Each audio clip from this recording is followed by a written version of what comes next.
Hello, my dear and beloved students, and today we are going to do our chapter 3rd, Nazism and the Rise of Hitler, History, class 9th. Okay, so ये है आपका part fourth बच्चा, part fifth sorry. तो part fifth fourth में हमने क्या किया था, हमने यहाँ तक कर लिए थे questions, reaction of common people to Nazism, है ना। अब पार्ट फिफ्थ है ये हमारा, इसके बाद ये ख़त्म हो जाएगा पार्ट फिफ्थ। और इसी पार्ट में मैं आपका वो अपलोड कर दूँगी, इस पीडीएफ को, ये पीडीएफ अपलोड कर दूँगी, ठीक है।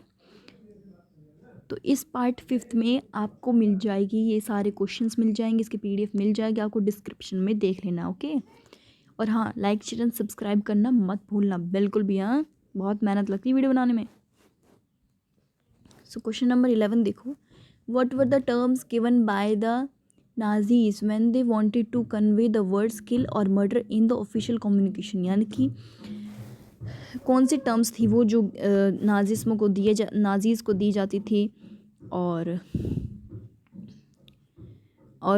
जब उन्हें कुछ वर्ड के वो टर्म्स यूज़ करते थे वो, या ये कहने के लिए कि किल और मर्डर, ये इन शब्दों की जगह वो कौन सी टर्म यूज़ करते थे फॉर ऑफिशियल कम्युनिकेशन के लिए, हैं। तो कौन सी वर्ड यूज़ करते थे, let us check out, okay.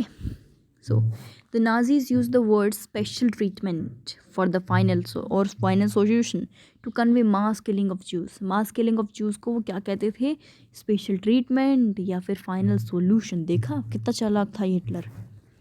special treatment और final solution कहता था mass killing of Jews को, ताकि किसी को पता ना लगे कि हो क्या रहा है यहाँ पे, ठीक है। The words selection of or disinfection, selection और डिसइंफेक्शन, ये वर्ड यूज़ की जाते थे किस लिए, for the elimination of the disabled and the deport people to the gas chambers. The Nazis use the word evacuations, ठीक है। अब देखो, एलिमिनेशन ऑफ डिसेबल्ड, यानी कि डिसेबल्ड को मारने के लिए कौन सा वर्ड यूज़ करते थे, सिलेक्शन और डिसइंफेक्शन, ठीक है। सिलेक्शन और डिसइंफेक्शन यूज़ करते थे डिसेबल्ड के लिए, मारने के लिए इनको, हाँ। और लोगों को गैस चैम्बर में ले जाने के लिए, मारने के लिए वहाँ पर क्या यूज़ करते थे, इवैक्यूएशन। देखो कैसे कैसे नाम लगा रखे इसने, चालाक था बहुत हिटलर। गैस चैम्बर्स को कहा जाता था disinfection areas. These chambers looked like a bathroom की तरह लगते थे, जैसे उनको साफ़ सुथरा रखने का काम किया जाता था, लेकिन नहीं, उन शावर हेड्स में से निकलती थी एक पॉइजनस गैस, जिसकी वजह से घुट के मर जाते थे वो जूस, ठीक है। और क्वेश्चन नंबर 12 देखो बच्चा, या how were women treated in Nazi Germany. में वुमेन्स को कैसे ट्रीट किया जाता था, देखो। Women in the Nazi Germany were treated as important citizens. Important citizen कहा जाता था। तो देखो, इम्पोर्टेंट सिटीजन्स इसलिए क्योंकि वो बच्चा पैदा करते थे। मदरहुड जो था वो ग्लोरीफाई किया जाता था, लेकिन इसका मतलब ये नहीं था कि हर मदर को इक्वल ट्रीट किया जाता था। ऐसा क्यों, the women who bore desirable childrens, यानी कि जो प्योर ब्लडेड आर्यंस को जन्म देती थी, they were called, okay students. So the women who where we were students, the women who bore desirable children were awarded. सो जो वुमेंस थी जो डिज़ायरेबल चिल्ड्रंस को पैदा करती थी, उनको अवार्ड दिया जाता था। दे वर गिवन फेवर ट्रीटमेंट, जो ट्रीटमेंट उन्हें अच्छा बहुत अच्छा ट्रीटमेंट दिया जाता था हॉस्पिटल्स में, और कंसेशन दिया जाता था थिएटर शॉप्स में, ठीक है। दोज हु बोर अनडिज़ायरेबल, जिनके अनडिज़ायरेबल बच्चे होते थे, जैसे हैंडीकैप होते थे या फिर ज्यूज़ के होते थे, है ना, उन सबको they were condemned and punish severely, उनको पनिश किया जाता था, ठीक है। Okay, so those who bore undesirable, उनको पनिश किया जाता था बहुत बुरी तरह। और honour crosses were given, honour crosses यानी कि ऐसे शेप के ऐसे ऐसे करके, ऐसे उनको एक तरीके का मेडल दिए जाते थे, गोल्ड सिल्वर और ब्राउन्स, ठीक है। फॉर व्हाट, तो जो women who produced more than childrens, ठीक है। तो वुमेन्स ने वुमेन विद 4 चिल्ड्रंस वाली वुमेन को bronze cross medal. Okay, so women with 4 childrens were given bronze cross, women with 5 were given silver cross, while women who bore 8 children and more were given a gold cross. Okay, so this was how Hitler respects women.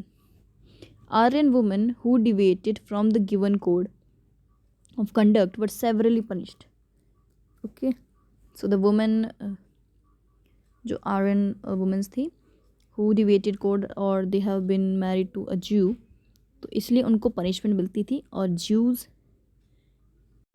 और किसी ज्यू man के साथ अगर वो baby born करती थी तो उनको पनिश किया जाता था सेवरली। ओके, नेक्स्ट क्वेश्चन आता है बच्चा, question number 13, what was expected of the youth in Nazi Germany, कि नाजी जर्मनी में यूथ के साथ क्या हो रहा था। सो देखो, all the young man and above the age of 18 years के अबव को expected to serve in the armed forces and enter one of the Nazi organisation.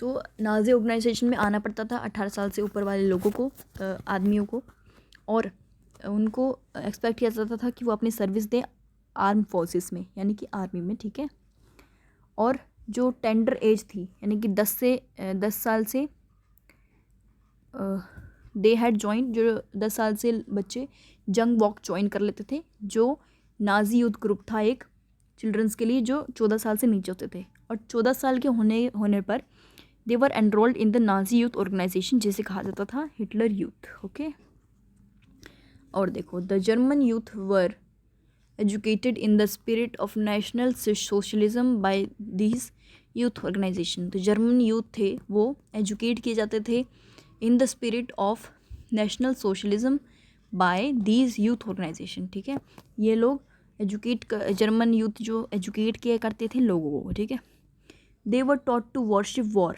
तो उन्हें क्या बोला जाता था कि वॉर की पूजा करो, और ग्लोरीफाई एग्रेशन, यानी कि जो गुस्सा वगैरह है वो क्या करो, और violence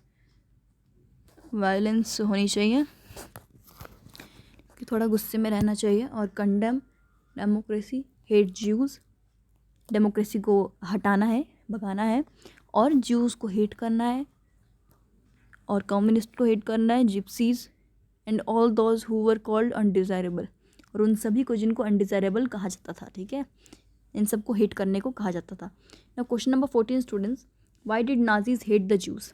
so traditionally the Jews were considered as the killers of Jesus Christ. तो क्या कहते थे, जो ज्यूज़ थे वो ट्रेडिशनली जो ज्यूज़ थे उनको कहा जाता था killers of Jesus Christ. Jesus Christ वो हैं, उनके गॉड माने जाते हैं वहाँ के क्रिश्चियंस के। ठीक है, तो जो जीसस क्राइस्ट के जो किलर्स थे वो थे ज्यूज़, ऐसा माना जाता था। ठीक है, it was this traditionally hostility and the fact that were basically money lenders charging excessive interest that made the Nazis hate the Jews. ये वो चार्ज था जो मनी लेंडर्स थे वो इंटरेस्ट के साथ डाल रहे थे, और इसी वजह से नाजीज में हेट किया जाते थे ज्यूज़ को। ठीक है, क्वेश्चन नंबर 15 देखो बच्चा, why did the German mark collapse. जो जर्मन मार्क था वो गिर कैसे गया। Germany had to pay war reparation after its defeat in the first world war में।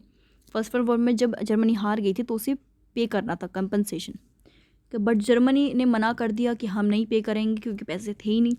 तो फ्रांस ने क्या कर लिया, ऑक्यूपाई कर लिया उसका Ruhr to claim Germany's coal. Germany का कोल उसमें था, रूर में रिसोर्स थे, कोल के रिसोर्सेज थे, तो इस वजह से इन रूर को ले लिया गया। In retaliation Germany printed paper currency recklessly. तो जर्मनी में क्या हुआ, जो पेपर करेंसी थी वो बार बार बहुत ज़्यादा प्रिंट हो गई थी, और as a result the value of German mark की जो वैल्यू थी वो गिर गई, कोलैप्स कर गई। And prices of good sold, जो प्राइस थे वो बहुत ही ज़्यादा बढ़ गए। ठीक है, अब देखो बच्चा, this is your last question, okay. In December 1923 में $1 वॉज 98, देखो कितना था, 98 लाख 6,000 मार्क्स, इतने का था $1, okay. People had to carry a cart load of currency, तो लोगों को एक कार्ट लेकर, एक कार्ट को क्या कहते हैं, जो बैलगाड़ी होती है उसमें भरकर नोट भर के ले जाना पड़ता था, to buy a loaf of bread, यानी कि एक ब्रेड के पैकेट खरीदने के लिए, ठीक है। This crisis is known as hyper inflammation, और इसे ही कहते हैं हम hyper inflammation, okay students. So this was at last I would like to say thank you so much for watching my video, and please like, share and subscribe to my channel. So this was basically students your Nazism chapter 3rd, that was Nazism in and the rise of Hitler, class 9th history, और ये आपके कुछ NCERT solutions और extra questions थे। अगर आप ये पढ़ लोगे बच्चा, ये 5 पार्ट्स में जो वीडियो मैंने बनाया है पूरा 5 पार्ट्स का, ये सारे 5 पार्ट्स देख लेना अच्छी तरह से, सो एक सारे क्वेश्चन आपको समझ में आ जाएंगे।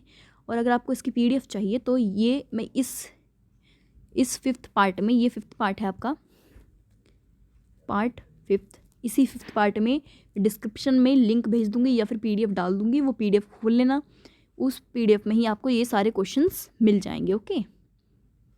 सो at last I would like to say thank you so much students, please like, share and subscribe, because it is very hard to make a video, okay. बहुत मेहनत लगती है मुझे वीडियो बनाने में, सो प्लीज़ स्टूडेंट्स कोऑपरेट, हाँ। Bye bye everyone.